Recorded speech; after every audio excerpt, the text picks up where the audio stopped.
नमस्कार, आपका स्वागत है। मैं हूं पंकज पंडित। आज मैं आपके बीच जो खबर लेके आया हूं वो है सरकार और राजभवन के बीच के तकरार की। जिस तरह आप लोग जानते हैं कि पिछले कुछ समय से हम देख रहे हैं कि देश के विभिन्न राज्यों में कहीं ना कहीं राजभवन और सरकार जो है उसमें टकराव होता नजर आ रहा है। विशेषकर जहां पे विपक्ष की सरकारें हैं वहां पे कहीं ना कहीं सरकार और राजभवन के बीच टकराव की खबरें आए दिन देखने को मिलती है। यहाँ तक दिल्ली में भी एलजी के खिलाफ कई बार आम आदमी पार्टी मोर्चा खोल चुकी है। पश्चिम बंगाल को देख लें आप या अन्य राज्यों को देख लें, यहाँ तक कि पंजाब में भी राजभवन और सरकार कई मुद्दों पे आमने सामने आ चुके हैं। कुछ ऐसी ही स्थितियां हिमाचल प्रदेश में भी बनती हुई नजर आ रही थी, लेकिन सुखविंदर सिंह सुक्खू, उनकी सरकार व राजभवन की आपसी समझदारी से कहीं ना कहीं मामला अब ये सुलझता हुआ नजर आ रहा है। क्योंकि देवभूमि हिमाचल प्रदेश हमेशा से ही राजनीतिक तौर पे अपनी शालीनता के लिए जाना जाता है और समय के साथ निश्चित तौर पे कई ऐसी घटनाएं और बातें सामने आती हैं जिससे हमें लगता है कि कहीं ना कहीं इस देवभूमि में भी धीरे धीरे राजनीति में जो है वो उस तरह का असर आने लगा है जो राष्ट्रीय राजनीति का एक रंग है। लेकिन आपको बता दूं कि सबसे पहले इसकी शुरुआत हुई थी योग दिवस से। योग दिवस पर कार्यक्रम था जिसमें माननीय राज्यपाल जो थे वो बतौर मुख्य अतिथि मौजूद थे, लेकिन सरकार चुनावों में व्यस्त थी और सरकार का कोई भी व्यक्ति जो है उस कार्यक्रम में नहीं पहुंचा। इसको देख करके जो है वो राज्यपाल नाराज हो गए थे और उन्होंने कहा था कि जब भी कोई इस तरह के सरकारी कार्यक्रम होते हैं सरकार को इसको गंभीरता से लेने की ज़रूरत है, क्योंकि पिछले 3 महीनों से प्रदेश में चुनावों का माहौल है। क्योंकि पहले 6 उपचुनाव हुए, अब 3 उपचुनाव हुए। पूरी सरकार जो है इन चुनावों में जुटी हुई है। वही इसके बाद एकदम अचानक से दूसरा मामला उस समय सामने आया जब गवर्नर महोदय ने तुरंत एक प्रेस वार्ता आयोजित की। इसमें उन्होंने कृषि विश्वविद्यालय के कुलपति को लेकर राजभवन पर लेट लतीफी का आरोप लगाने पर कड़ी नाराजगी जाहिर करते हुए कहा कि उनके पास फाइल नहीं है, इसे तुरंत जो है प्रदेश सरकार को भेज दिया गया था। और उन्होंने कहा कि इस संबंध में 2 मंत्री भी सरकार के मिले थे। इस पर उन्होंने कड़ा ऐतराज जताते हुए कहा था कि राजभवन अपनी गरिमा बताए नियमों के अनुरूप ही कार्य करता है। उसमें साफ नजर आ रहा था कि कहीं ना कहीं सरकार की ओर से किए जा रहे पत्राचार और जो मुलाकात हुई थी उससे कहीं ना कहीं गवर्नर जो है वो खुश नजर नहीं आ रहे थे।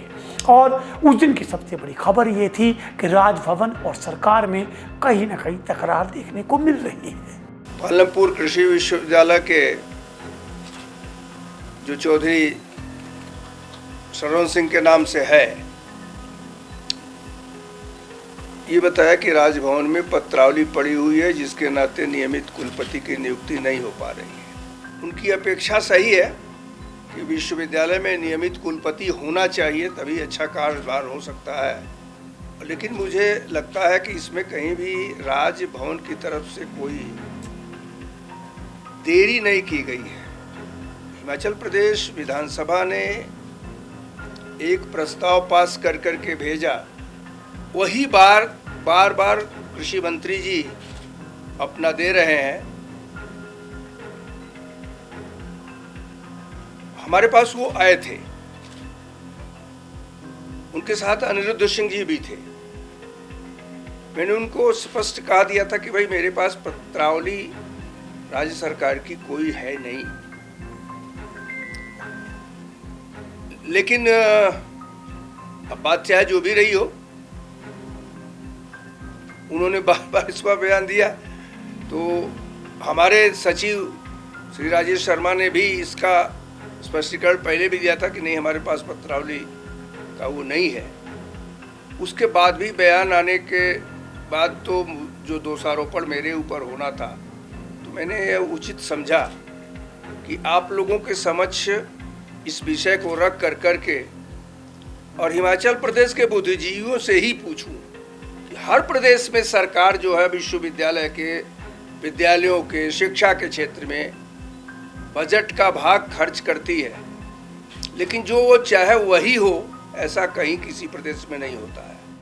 लेकिन जैसे ही ये मामला सरकार के पास पहुंचा तुरंत सुखविंदर सिंह सुक्खू ने अपने राजनीतिक सूझबूझ का परिचय देते हुए खुद जो है वो राजभवन मिलने गए और राजभवन उन्होंने इस मामले को लेकर के राज्यपाल से बैठ के बातचीत की ताकि इस पूरे के पूरे मामले को सुलझाया जा सके। और सबसे खूबसूरत बात ये थी कि पत्रकारों से बात करते हुए सुखविंदर सिंह सुक्खू ने माना है कि निश्चित तौर पे चुनावों में व्यस्त रहने के चलते कहीं ना कहीं सरकार से चूक हुई है, भविष्य में इस तरह की चूक जो है नहीं होगी।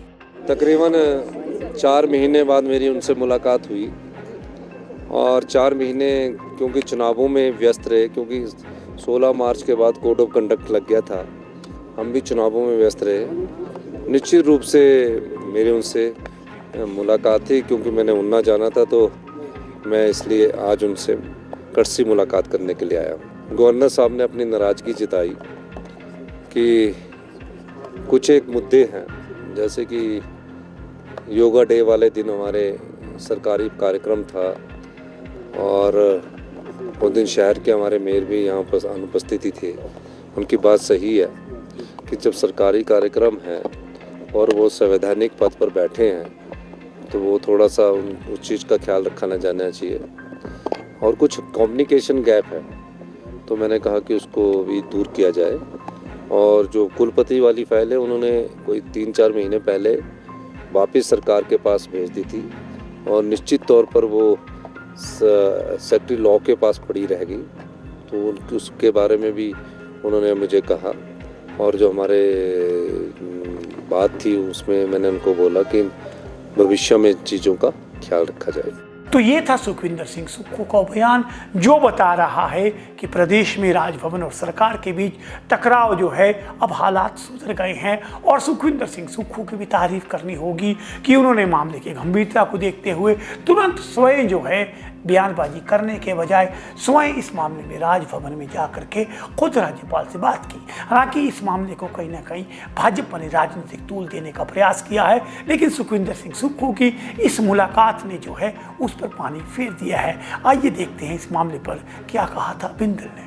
महामहिम राज्यपाल महोदय की कार्यशैली के वर्तमान कांग्रेस सरकार और इनके मंत्रियों के द्वारा की गई टिप्पणी वो अवांछनीय है और हमारा जो लोकतांत्रिक ढांचा है उसके सर्वोच्च स्थान पर बैठे हुए महामहिम राज्यपाल के प्रति पूरी तरह से अपमान है। यह बात निश्चित रूप से कही गई थी कि फाइलें माननीय मंत्री महोदय के पास हैं और उसके बाद बार बार मीडिया के अंदर इस बात को उछालना कि महामहिम राज्यपाल महोदय ने किसी विशेष कार्य को रोक कर रखा है, ये महामहिम राज्यपाल की पद का गरिमा का अपमान करना है। तो ये था सरकार और राजभवन के बीच अब ये जो लगातार 4 महीने से जो इनकी भी दूरी थी, सुखविंदर सिंह सुक्खू के अनुसार इसे दूर किया जाएगा, क्योंकि एक दूसरे के साथ मुलाकात कर जो भी मुद्दे होंगे उन्हें सुलझाया जाएगा। आखिर में लगता है कि सरकार व राजभवन के बीच ऑल इज वेल नजर आ रहा है, जो इस प्रदेश और सरकार दोनों के लिए बेहतर है। इसी के साथ इस तरह की खबरों के लिए आप देखते रहिए और जुड़ते रहिए समाचार फर्स्ट टू द पॉइंट के साथ।